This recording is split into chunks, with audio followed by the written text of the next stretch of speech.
On appelle matrice à n lignes et p colonnes tout tableau de la forme suivante où on va avoir des coefficients rangés dans le tableau avec n lignes, alors une première ligne, une deuxième, etc., jusqu'à n, et p colonnes, donc une première colonne, deuxième, etc., jusqu'à p.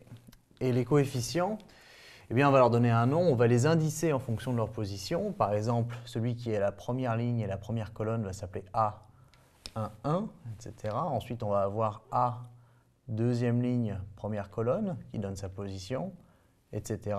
Ici, on aura AN1.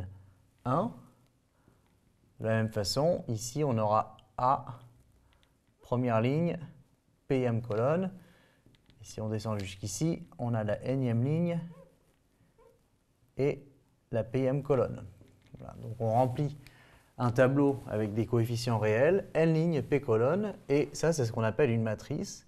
Alors souvent, on note de la forme suivante, on va noter A indice IJ, la matrice, qu'on peut même appeler grand A.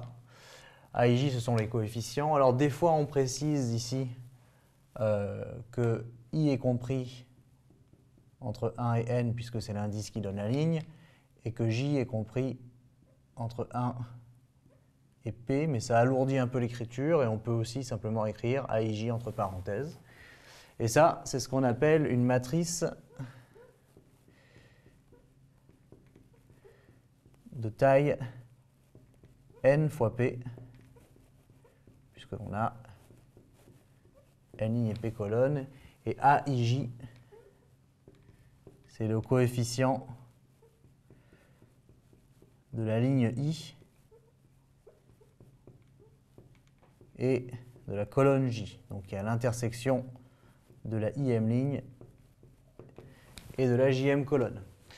Et en fonction de la taille de la matrice, on a certains cas à qui on a donné des noms particuliers. Par exemple, si on a une matrice de la taille 1 fois P, c'est ce qu'on appelle une matrice ligne. Il n'y a qu'une seule ligne, et P colonne. Si on a une matrice de la taille n fois 1, cette fois-ci il y a n lignes et une seule colonne, donc c'est une matrice colonne.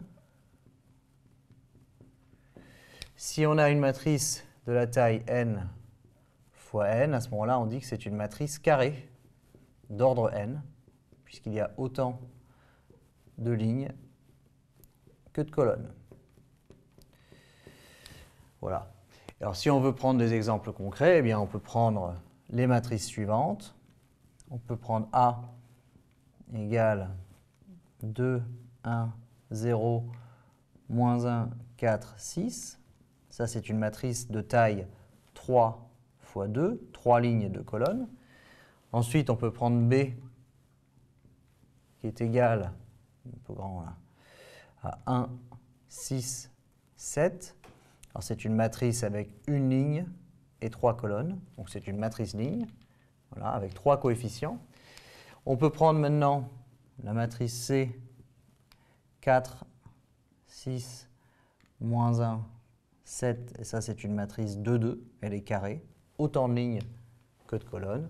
Et puis dernier cas de figure un peu particulier, c'est quand on prend une matrice avec une seule colonne. Ici, c'est une matrice de taille 3 fois 1. Donc ça, c'est une matrice colonne. Et donc, on retrouve bien ce qu'on a donné ici comme définition. Donc voilà pour une matrice. C'est simplement un tableau dans lequel on a mis des coefficients. Et tout le but du chapitre va être de comprendre comment faire des opérations avec des matrices pour faire des calculs qui sont d'autant plus simples qu'on a tout rangé dans un tableau.